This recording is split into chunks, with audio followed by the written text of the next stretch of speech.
dhibka waa laga baxayaa ya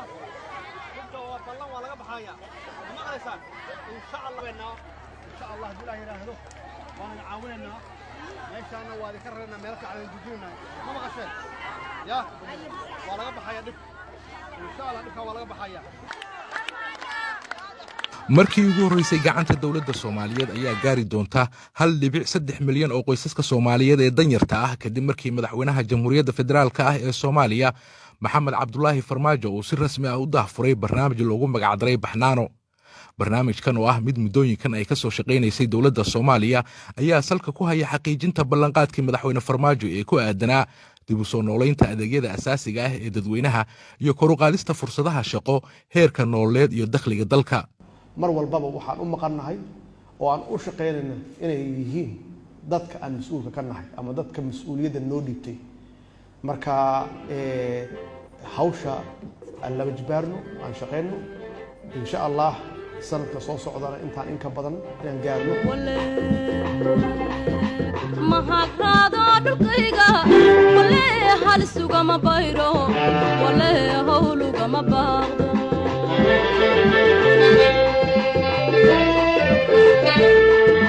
nikawada hadimadisana wale abid lama heshiyo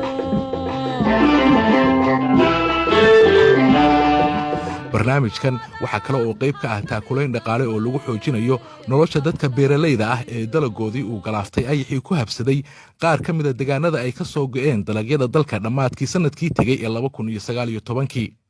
dawladdu waxa ay maalgelin dhaqaale u sameynaysaa beeralayda si kor loogu qaado wax soo saarka dalka.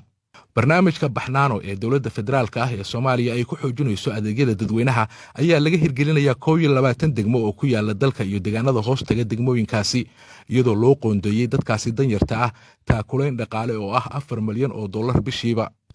madaxweyne Maxamed Cabdullaahi Farmaajo ayaa sheegay in hirgelinta barnaamijkani ay tahay horumar weyn oo la gaaray maadaama dawladdu ay caawinayso dadkeeda iyadoo waliba daafurka barnaamijkani uu ku soo beegmay xilli dalku uu ku jiro xaalad khatar ah oo la xiriirta faafitaanka caabuqa COVID-19.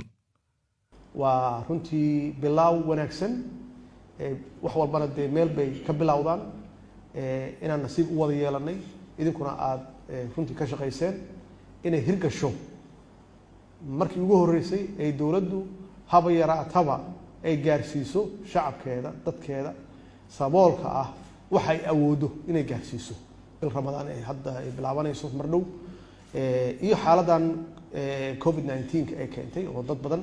laga yaabo qootiliyoonkoodii iyo noloshoodii inay dhintay in dawladdu ay u gargaarto ay kaalmo gaarsiiso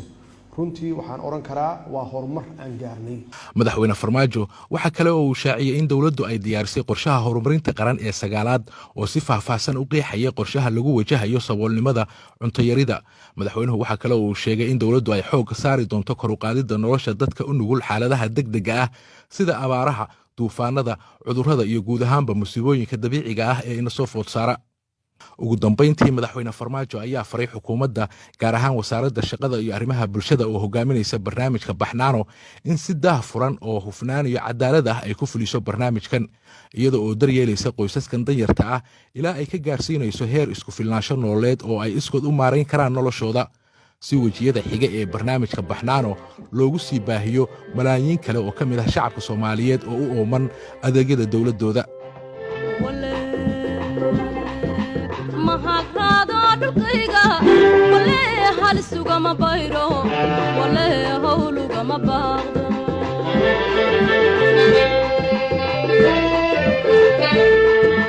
nikawada